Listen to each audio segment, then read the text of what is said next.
ख्वाजा मोइनुद्दीन हसन चिश्ती का जन्म वर्ष 1141-42 ईस्वी में ईरान के सिस्तान में हुआ था। साल 1192 ईस्वी में वो अजमेर आ गए और यहीं रहते हुए उपदेश देते थे। आध्यात्मिक ज्ञान और चिंतन से भरपूर ख्वाजा साहिब का प्रवचन बहुत जल्द ही स्थानीय लोगों के साथ साथ दूर दराज के इलाकों के रईसों, किसानों और गरीबों को आकर्षित करने लगा। ख्वाजा मोइनुद्दीन चिश्ती फारसी मूल के सुन्नी मुस्लिम दार्शनिक और धार्मिक विद्वान थे। उन्हें गरीब नवाज और सुल्तान हिंद के नाम से भी जाना जाता था। उन्होंने भारतीय उपमहाद्वीप में सुन्नी इस्लाम के चिश्ती आदेश की स्थापना की और उसका प्रसार किया। अजमेर में ख्वाजा मोइनुद्दीन चिश्ती की दरगाह है। ख्वाजा साहिब के बारे में चमत्कार की तमाम कहानियां भी प्रचलित हैं। इस वीडियो में हम ख्वाजा मोइनुद्दीन हसन चिश्ती के चमत्कार की कुछ कहानियां सुनाएंगे। हज का चमत्कार।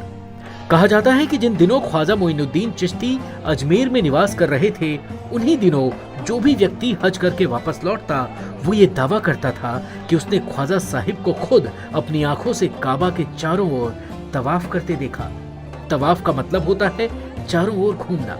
तवाफ के दौरान मुस्लिम तीर्थयात्री मक्का के पवित्र काबा की 7 बार घड़ी के विपरीत दिशा में परिक्रमा करते हैं। लेकिन हकीकत ये थी कि ख्वाजा साहिब जब से अजमेर आए थे, उसके बाद से उन्होंने कभी हज किया ही नहीं था। मुर्दे को जीवित करना। एक बार अजमेर के राजा के आदेश पर एक निर्दोष व्यक्ति को फांसी दे दी गई और फांसी के बाद राजा के सैनिकों ने उसकी मां को शव ले जाने का संदेश भेजा। लेकिन उस मृत व्यक्ति की मां शव लाने की बजाय रोते हुए ख्वाजा गरीब नवाज के पास पहुंच गई और कहा, हे गरीब नवाज, मेरी मदद करो। मेरा घर बर्बाद हो गया, मेरा सब कुछ तबाह हो गया। मेरे इकलौते बेटे को निर्दोष होने के बाद भी राजा ने फांसी पर लटका दिया। महिला की बात सुनकर ख्वाजा साहिब को तकलीफ महसूस हुई। उन्होंने कहा कि मुझे अपने बेटे के शव के पास ले चलो। वो महिला ख्वाजा साहिब को साथ लेकर अपने बेटे के शव तक पहुंची और दहाड़े मार मार कर रोने लगी। जिसके बाद ख्वाजा साहिब ने मृत शरीर की ओर इशारा करते हुए कहा, ओ मृत व्यक्ति, यदि शासक ने तुम्हें बिना कारण मारा है तो अल्लाह के आदेश से खड़े हो जाओ। ख्वाजा साहिब के आदेश के बाद शव में हलचल होने लगी और वो मृत व्यक्ति उठकर खड़ा हो गया। चादर के कोने से बरसता था धन। ख्वाजा मोइनुद्दीन चिश्ती के बारे में ऐसा कहा जाता है कि वो बहुत साधारण जीवन जिया करते थे और उनका आहार भी बहुत मामूली होता था। खाने में वो केवल सूखी रोटी या पानी में भीगी हुई रोटी ही खाते थे, जबकि उनका खानसामा हर दिन बहुत सारे लजीज भोजन बनाता था और उस स्वादिष्ट भोजन को अजमेर के लोगों में बांट दिया जाता था। उनके बारे में ये प्रचलित कहानी है कि हर सुबह उनका रसोइया ख्वाजा साहिब के पास जाता और रोजमर्रा के रसोई की खर्च के लिए धन की मांग करता था।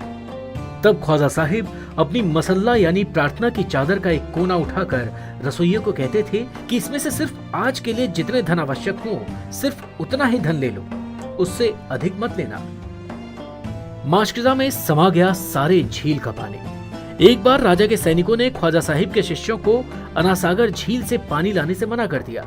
इस पर ख्वाजा साहिब ने अपने एक शिष्य से एक छोटा सा मशकिज़ा यानी पानी रखने का थैला लेकर झील से पानी लाने को कहा। जैसे ही ख्वाजा के शिष्य ने झील में मशकिज़ा भरा, वो हैरत में पड़ गया। झील का सारा पानी उसके मशकिज़ा में समा गया। अजमेर में पहली चुनौती। एक प्रचलित कहानी ये भी है कि जब ख्वाजा साहिब अपने अनुयायियों के साथ पहली बार अजमेर पहुंचे और शहर के बाहर पेड़ों की छांव में अपना डेरा डाल रहे थे, उसी जगह के पास में राजा के ऊंटों का पड़ाव था। तभी ख्वाजा साहिब को देखकर राजा के ऊंट पालक वहां आ गए और उन्होंने गुस्से में कहा कि यह जगह राजा के ऊंटों को बांधने के लिए रखा गया है, यहाँ अजनबियों को नहीं ठहरने दिया जाता है। इसके बाद ख्वाजा साहिब ने चुपचाप एक दूसरी जगह पर अनासागर झील के पास अपना डेरा डाल लिया। लेकिन अगली सुबह राजा के ऊंट अपनी जगहों से उठ ही नहीं पा रहे थे। खबर राजा तक पहुंची और राजा परेशान हो गए। उन्होंने अपने सैनिकों को ख्वाजा साहिब के पास जाकर उनसे माफी मांगने का आदेश दिया। जब वो सैनिक माफी मांगने पहुंचे तो ख्वाजा साहिब ने कहा, जाओ, अब ऊंट उठ खड़े होंगे। जब वो लौटे तो वह अचंभे में पड़ गए क्योंकि सारे ऊंट खड़े हो गए थे।